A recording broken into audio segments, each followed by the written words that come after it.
नमस्कार। आप देख रहे हैं स्टडी 0008 और स्वागत है आप सबका स्टडी 0008 में। आज मैं हिंदी व्याकरण के अंतर्गत संज्ञा प्रकरण को लेकर उपस्थित हूँ। संज्ञा प्रकरण किसी भी क्लास के लिए बहुत ही महत्वपूर्ण प्रकरण है। तो आइए जानते हैं संज्ञा के बारे में। सबसे पहले जानेंगे कि संज्ञा किसे कहते हैं, अर्थात साधारण शब्दों में समझें तो संज्ञा नाम को कहते हैं, अर्थात किसी भी नाम को ही हम संज्ञा कहते हैं। जैसे राम ने आगरा में सुंदर ताजमहल देखा। अब इस वाक्य से हम जानते हैं कि राम एक व्यक्ति का नाम है, आगरा स्थान का नाम है और ताजमहल किसी वस्तु का नाम है तथा सुंदर एक गुण का नाम है। यहाँ पर राम, आगरा, सुंदर और ताजमहल ये चारों नाम हैं। इस प्रकार यह चारों क्रमशः व्यक्ति, स्थान, वस्तु और भाव के नाम हो गए और इसे ही हम संज्ञा कहते हैं। तो संज्ञा की परिभाषा समझ लेंगे। किसी प्राणी, स्थान, वस्तु तथा भाव के नाम का बोध कराने वाले शब्द संज्ञा कहलाते हैं। किसी भी नाम को विशेष नाम का जो बोध कराए उसे हम संज्ञा कहते हैं। संज्ञा के प्रमुख 3 भेद हैं: व्यक्तिवाचक संज्ञा, जातिवाचक संज्ञा एवं भाववाचक संज्ञा। तो इन तीनों संज्ञाओं को हम आगे समझते हैं।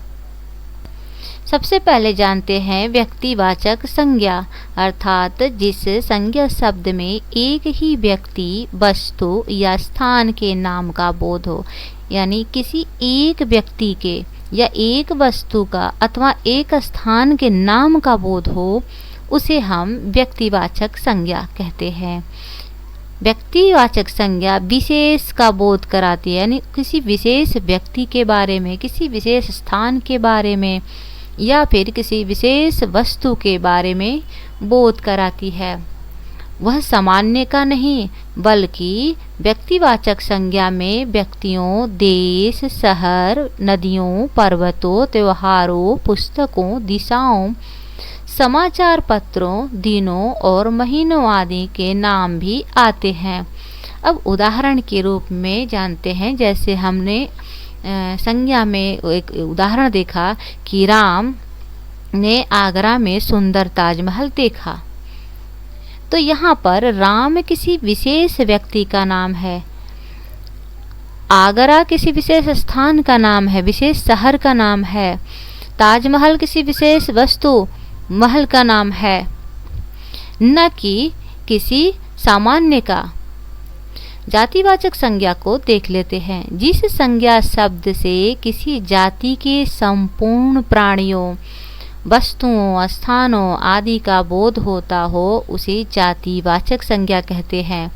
जैसे गाय, आदमी, पुस्तक, नदी आदि शब्द अपनी पूरी जाति का बोध कराते हैं, इसलिए जातिवाचक संज्ञा कहलाते हैं। प्रायः जातिवाचक संज्ञा में वस्तुओं, पशु पक्षियों, फल फूलों, धातुओं, व्यवसाय संबंधी व्यक्तियों, नगर, शहर, गांव, परिवार, भीड़ जैसे समूहवाची शब्दों के नाम आते हैं। यहाँ समूहवाची शब्द कहा जाता है। जैसे अगर हम कहते हैं जानवर, तो जानवर शब्द में बहुत सारे जानवर आ जाएंगे, जैसे गाय, भैंस, घोड़े, हाथी, बाघ, जितने भी जानवर हैं सभी आ जाएंगे। लेकिन उसमें अगर हम कह दें कि किसी विशेष जानवर का नाम, तो वहाँ पर व्यक्तिवाचक संज्ञा हो जाएगा। अब जैसे यहाँ पर दिया है गाय शब्द, तो गाय व्यक्तिवाचक भी होगा और जातिवाचक भी, क्योंकि गाय में भी अनेकों प्रकार की गाय होंगी, लाल गाय, सफ़ेद गाय, काली गाय, तो ये दोनों में आ जाएगी। फिर आदमी अगर कहते हैं तो आदमी में भी बहुत सारे हो जाएंगे, कोई विशेष नाम नहीं है यहाँ पे। यही आदमी के जगह पर यदि कोई नाम दे दिया जाए, राम, श्याम, मोहन, तो वह व्यक्तिवाचक संज्ञा हो जाएगा। जैसे पुस्तक शब्द है तो पुस्तक में सभी पुस्तकें आ जाती हैं, लेकिन वहाँ पे अगर हम विशेष पुस्तक का नाम बता दें, जैसे गीता, रामायण, रामचरितमानस इत्यादि, तो वह व्यक्तिवाचक संज्ञा होगा। नदी शब्द नदी जाति का बोध कराते, अर्थात जितनी भी नदी होगी सबका बोध कराएगी, जिसे जातिवाचक संज्ञा कहेंगे। लेकिन वहीं पे अगर किसी विशेष नदी का नाम ले लें, गंगा नदी, यमुना नदी, तो वह व्यक्तिवाचक संज्ञा हो जाएगी। तो जातिवाचक संज्ञा मतलब ऐसा नाम जो पूरे अपने समूह का बोध कराए, वह जातिवाचक संज्ञा होगी।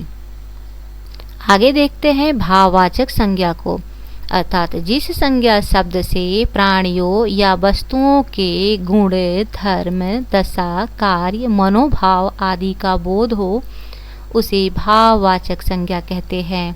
प्रायः गुण, दोष, अवस्था, व्यापार, अमूर्त भाव तथा क्रिया के मूल रूप जो भाववाचक संज्ञा के अंतर्गत आते हैं, अर्थात जो भाववाचक संज्ञा है वो अमूर्त होता है। अमूर्त का मतलब दिखाई न देने वाला, वो मन के भाव होते हैं जिसे केवल अनुभव किया जाता है। भाववाचक संज्ञा की रचना, अर्थात भाववाचक संज्ञाओं को 5 प्रकार से बनाई जाती है, अर्थात जातिवाचक संज्ञा से, सर्वनाम से, विशेषण से, क्रिया से और अव्यय से। तो आगे हम लोग पढ़ेंगे कि किस तरह से जातिवाचक, सर्वनाम, विशेषण, क्रिया एवं अव्यय से भाववाचक संज्ञाएं बनती हैं। कुछ जगहों पे समूहवाचक संज्ञा एवं द्रव्यवाचक संज्ञा को भी दे दिया जाता है, तो एक बार इसे भी समझ ले। समूह का मतलब हुआ ग्रुप, अर्थात जिन संज्ञा शब्दों से व्यक्तियों, वस्तुओं आदि के समूह का बोध हो, उन्हें समूहवाचक संज्ञा कहते हैं। जैसे सभा, कक्षा, सेना, भीड़, पुस्तकालय, दल, मानव इत्यादि। द्रव्यवाचक संज्ञा ने जिन संज्ञा शब्दों से किसी धातु, द्रव्य आदि पदार्थों का बोध हो, अर्थात जिसे हम माप तौल कर सकते हैं, उसे हम द्रव्यवाचक संज्ञा कहेंगे। और जहाँ पे अत्यधिक भीड़ हो, जहाँ लोगों की संख्या अधिक हो, उसे हम समूहवाचक संज्ञा कहेंगे। जैसे घी, तेल, सोना, चांदी, पीतल, चावल, गेहूं, कोयला इत्यादि, जो भी हम नाप तौल के लेते हैं वह द्रव्यवाचक संज्ञा के अंतर्गत आएगी। जातिवाचक संज्ञा से भाववाचक संज्ञा बनाना, यानी दास का दासता बन जाएगा भाववाचक संज्ञा, पंडित का पांडित्य होगा, बंधु का बंधुत्व होगा, क्षत्रिय का क्षत्रियत्व होगा, पुरुष का पुरुषत्व, प्रभु का प्रभुता, पशु का पशुता बन जाएगा। सर्वनाम शब्द से भाववाचक संज्ञा बनाना, सर्वनाम शब्द है, इधर के जो भी शब्द लिखे गए हैं ये सर्वनाम शब्द है, और इधर सर्वनाम शब्द से बनने वाली भाववाचक संज्ञाएं हैं। मम का ममता या ममत्व, स्व का स्वत्व, सर्व का सर्वस्व, निज का निजत्व, अपना का अपनापन या अपनत्व होगा, और एक का एकता। विशेषण शब्दों से बनने वाली संज्ञा भाववाचक संज्ञा, मीठा का मिठास, चतुर का चतुराई या चातुरी, मधुर का माधुर्य या मधुरता, सुंदर का सौंदर्य या सुंदरता। क्रिया शब्दों से बनने वाली भाववाचक संज्ञा, खेलना का खेल होगा, थकना का थकान, लिखना का लेख, हंसना का हंसी, चलना का चाल, उड़ना का उड़ान, चढ़ना का चढ़ाई। और अब अव्यय से बनने वाली संज्ञा भाववाचक संज्ञा, अव्यय दूर का दूरी, ऊपर का ऊपरी होगा, धिक का धिक्कार, शीघ्र का शीघ्रता, मना का मनाही, निकट का निकटता। तो इस प्रकार से आज संज्ञा प्रकरण समाप्त हुआ।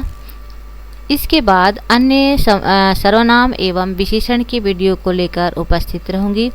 यदि आपको वीडियो पसंद आए तो प्लीज़ लाइक, कमेंट एवं सब्सक्राइब करें एवं संस्कृत की शिक्षा लेने के लिए दीपमाला उपाध्याय अथवा संस्कृत शिक्षालय बाय दीपमाला उपाध्याय चैनल को भी सब्सक्राइब कर लें, जहां पर आपको संस्कृत की शिक्षा भी बहुत आसानी से मिल जाएगी। धन्यवाद। मिलती हूँ फिर अगले वीडियो के साथ, तब तक के लिए नमस्कार।